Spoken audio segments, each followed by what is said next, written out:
कृष्ण वंदे जगद्गुरुं। छठवें अध्याय का 47वां श्लोक। योगिनांपि सर्वेषां मद्गतेनांतरात्मना श्रद्धावान भजते यो मां समे युक्ततमोमतः।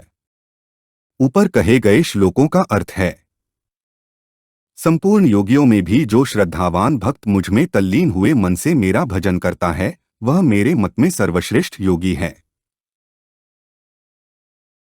योगिनांपि सर्वेषां का अर्थ है जिनमें जड़ता से संबंध विच्छेद करने की मुख्यता है, जो कर्मयोग, सांख्य योग, हठ योग, मंत्र योग, लय योग आदि साधनों के द्वारा अपने स्वरूप की प्राप्ति अनुभव में ही लगे हुए हैं, वे योगी सकाम तपस्वियों, ज्ञानियों और कर्मियों से श्रेष्ठ हैं।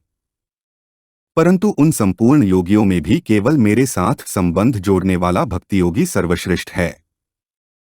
यह श्रद्धावान का अर्थ है जो मेरे पर श्रद्धा और विश्वास करता है, अर्थात जिसके भीतर मेरी ही सत्ता और महत्ता है, ऐसा वह श्रद्धावान भक्त मेरे में लगे हुए मन से मेरा भजन करता है।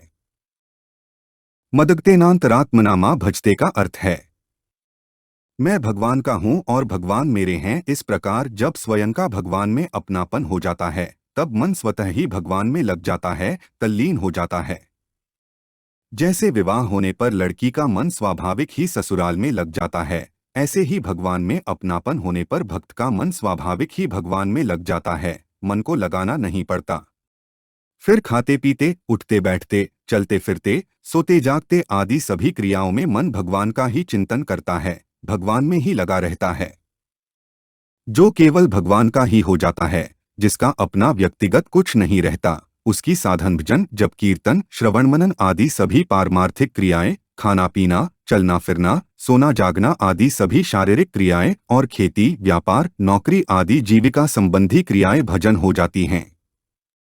अनन्य भक्त के भजन का स्वरूप भगवान ने 11वें अध्याय के 55वें श्लोक में बताया है कि वह भक्त मेरी प्रसन्नता के लिए ही सभी कर्म करता है, सदा मेरे ही परायण रहता है, केवल मेरा ही भक्त है, संसार का भक्त नहीं है, संसार की आसक्ति को सर्वथा छोड़ देता है और संपूर्ण प्राणियों में वैरभाव से रहित हो जाता है। समय युक्ततमोमतः का अर्थ है संसार से विमुख होकर अपना उद्धार करने में लगने वाले जितने योगी साधक हो सकते हैं, वे सभी युक्त हैं। जो सगुण निराकार की अर्थात व्यापक रूप से सब में परिपूर्ण परमात्मा की शरण लेते हैं, वे सभी युक्ततर हैं। परंतु जो केवल मुझ सगुण भगवान के ही शरण होते हैं, वे मेरी मान्यता में युक्ततम हैं। वह भक्त युक्ततम तभी होगा जब कर्मयोग, ज्ञान योग, भक्ति योग आदि सभी योग उसमें आ जाएंगे।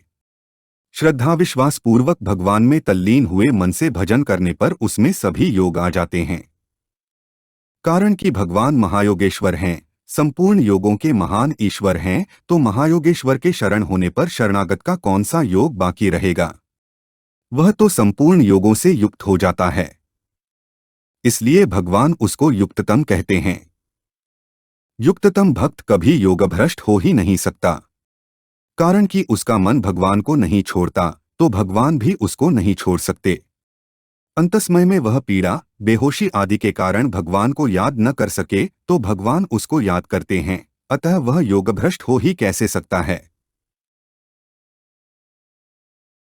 हमारे चैनल को सब्सक्राइब करें। अगर यह वीडियो आपको अच्छी लगी तो वीडियो को लाइक करें, वीडियो को अपने दोस्तों के साथ शेयर करें, अपने सुझाव हमें कमेंट करके बताएं। जय श्री कृष्णा।